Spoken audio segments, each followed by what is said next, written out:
Excellence, Monsieur le Président du Conseil militaire de transition, Président de la République, chef de l'État. Excellence, Monsieur Goukouni Ouattara, ancien Président de la République.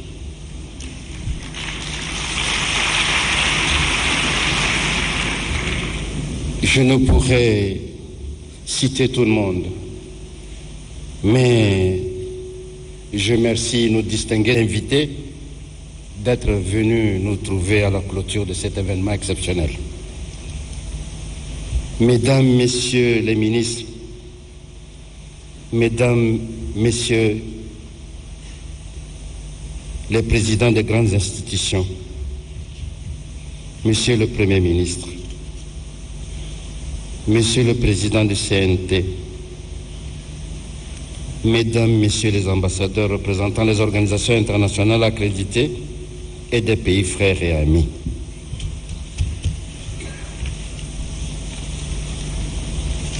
Il est d'usage, lors de telles cérémonies solennelles, de présenter un discours suivant un certain style et respectant quelques codes précis.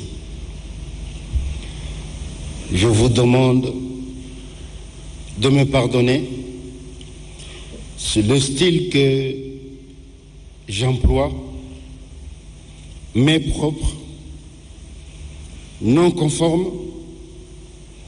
mais sorti profondément de mon cœur.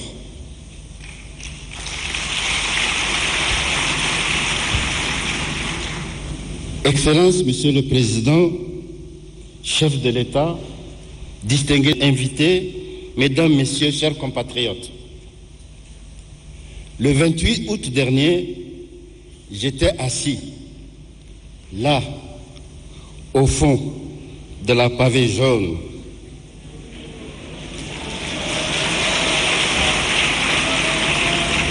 quand le destin m'a choisi pour conduire le présidium de ces assises. Vous mesurez sans doute l'honneur et le privilège qui sont miens de servir mon pays à un moment aussi crucial de son histoire. Fierté et reconnaissance sont les sentiments qui m'ont animé dans l'accomplissement de cette noble tâche. Permettez-moi de remercier du fond du cœur tous ces patriotes qui m'ont adopté et ont supporté, non sans peine, mes choix et mes décisions de leur accorder ou non la parole.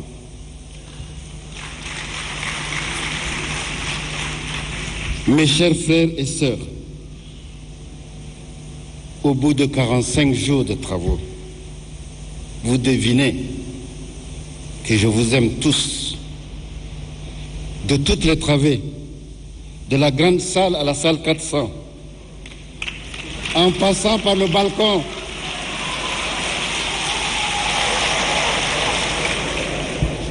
Désormais, vous n'entendrez plus « Non » micro-baladeur,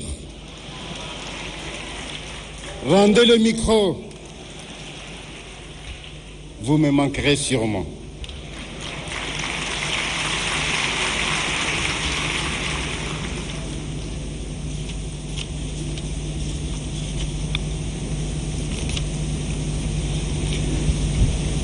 Je suis d'autant plus à l'aise de vous parler de ces 45 jours de travaux parce que la sérénité a prévalu, ainsi que l'esprit de concorde et de respect mutuel qui ont prévalu tout au long des journées exceptionnelles. C'est pour cette raison que les autorités de transition ont déployé tous les efforts allant dans le sens de la restauration de la paix, de la stabilité, par l'organisation du pré-dialogue dans nos provinces, la signature de l'accord de Doha, dont l'aboutissement ultime est le dialogue national inclusif et souverain.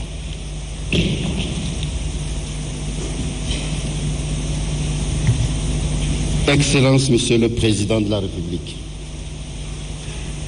au terme de cette grande messe fraternelle, C'est l'occasion pour moi de rendre hommage à toutes ces femmes et à tous ces hommes qui ont travaillé sans relâche, nuit et jour, pour rendre possible la tenue de ces assises.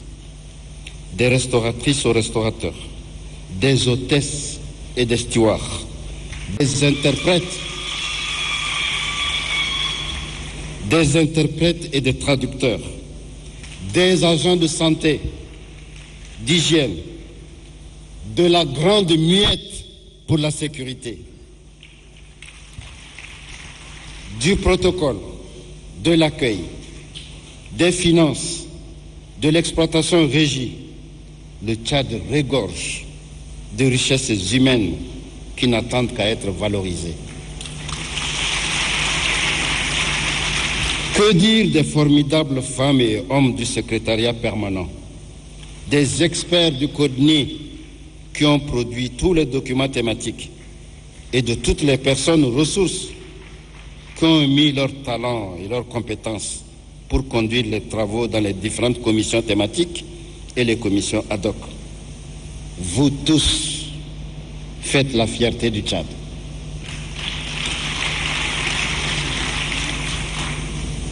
Je citerai ici la persévérante présidente du sous-comité organisation matérielle, Madame Mekombe Thérèse. Bravo à toi et à toute ton équipe.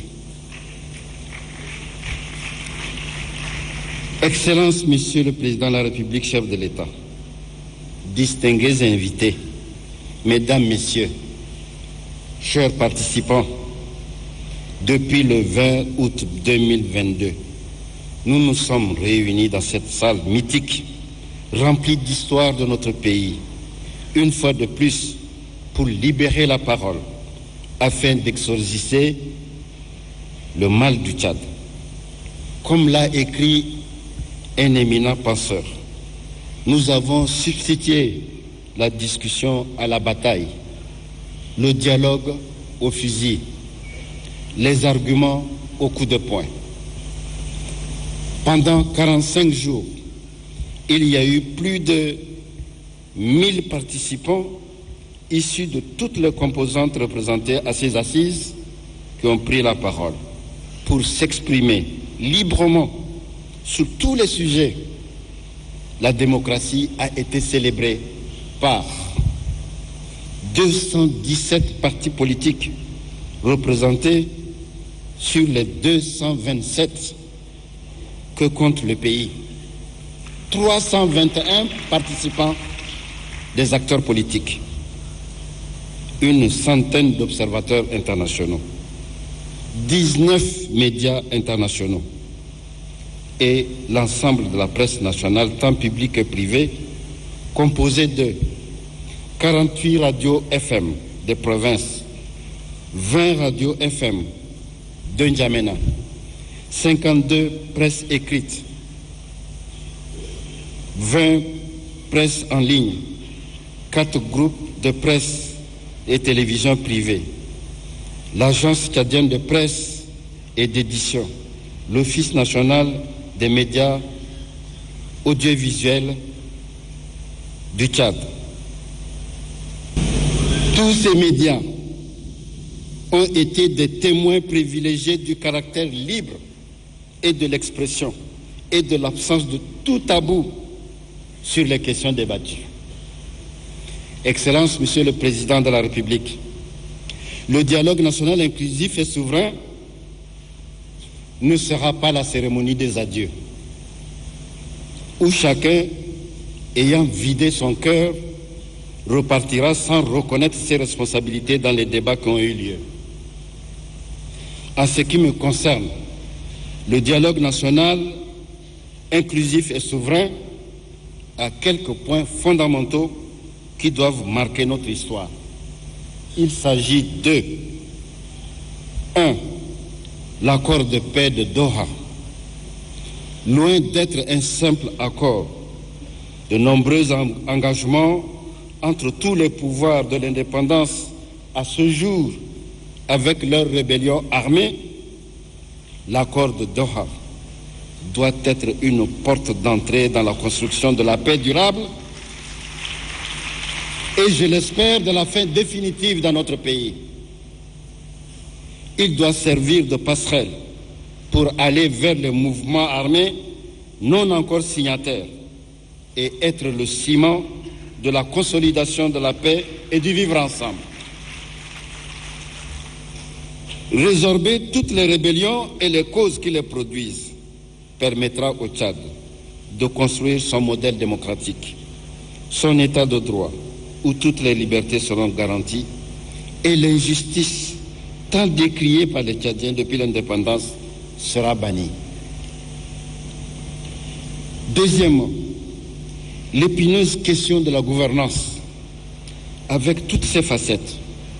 Je ne cite que la gouvernance politique, qui est la cause principale de notre instabilité. De triste mémoire, la première manifestation pacifique, réprimée de façon violente, a eu lieu le 16 septembre 1963 à Fort-Lamy. Et j'en ai été le témoin vivant. Les congrès du Parti progressiste tchadien, PPT-RDA, d'Abéché et de Doyaba, qui ont instauré le parti unique et donc le refus du multipartisme, seront à l'origine de la création du Front de libération du Tchad et du Front national de libération du Tchad, Frolina, ouvrant la porte à toutes les rébellions depuis cette date jusqu'à ce jour, comme outil de contestation ou de conquête du pouvoir. Le DENIS, par ses résolutions, donne des réponses pour conjurer ce malheur qui nous est né depuis l'indépendance. Troisièmement, le besoin de parler des Tchadiens dans la salle exprime le refus tant obstiné des gouvernements successifs à permettre au peuple de s'exprimer librement, de pétitionner, de marcher pacifiquement, de jouer son rôle de contre-pouvoir dans la gestion des affaires publiques. Quelle injustice, quelle inéquité pour des populations dont on dit qu'elles sont un peuple souverain, mais dénuées de tout pouvoir d'opinion sur les questions qui les concernent. Le dialogue national inclusif souverain demande une correction totale de cette politique.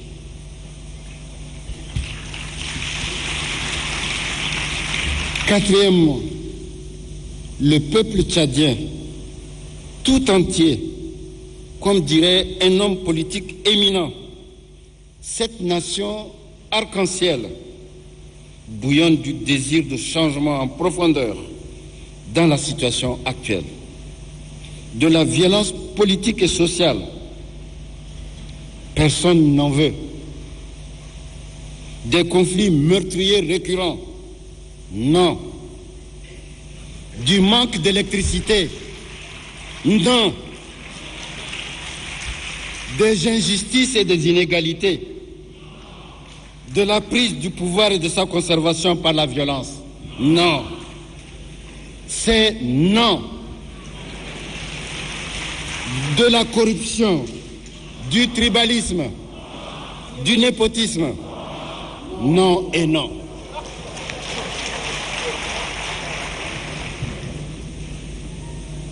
Excellence, Monsieur le Président de la République, à l'exception de ceux qui ont bénéficié des grâces du pouvoir, les Tchadiens dans leur ensemble sont fatigués du statu quo. Le pays n'avance pas. On a l'impression de reculer.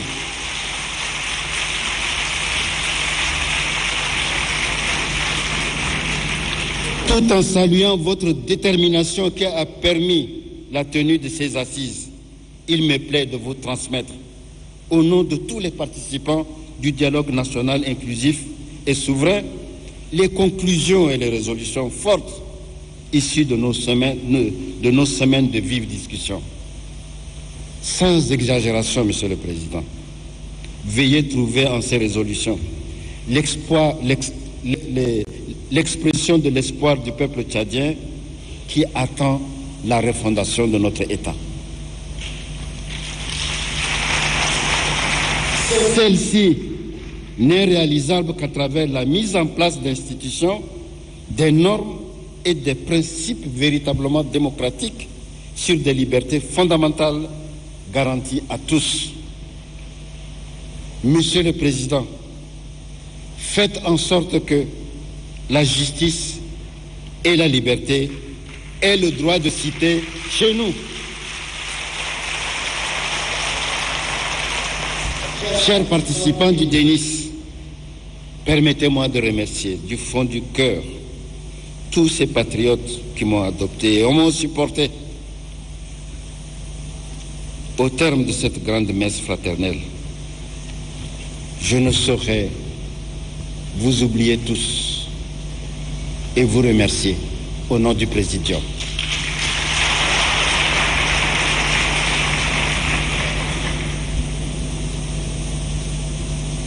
Ne dit-on pas que les actions concrètes parlent plus haut que les mots?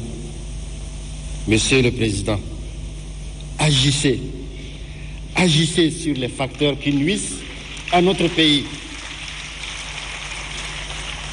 Il est temps que les Tchadiens accompagnent la volonté politique du chef de l'État. Mettons-nous au travail et que Dieu bénisse le Tchad. Je vous remercie.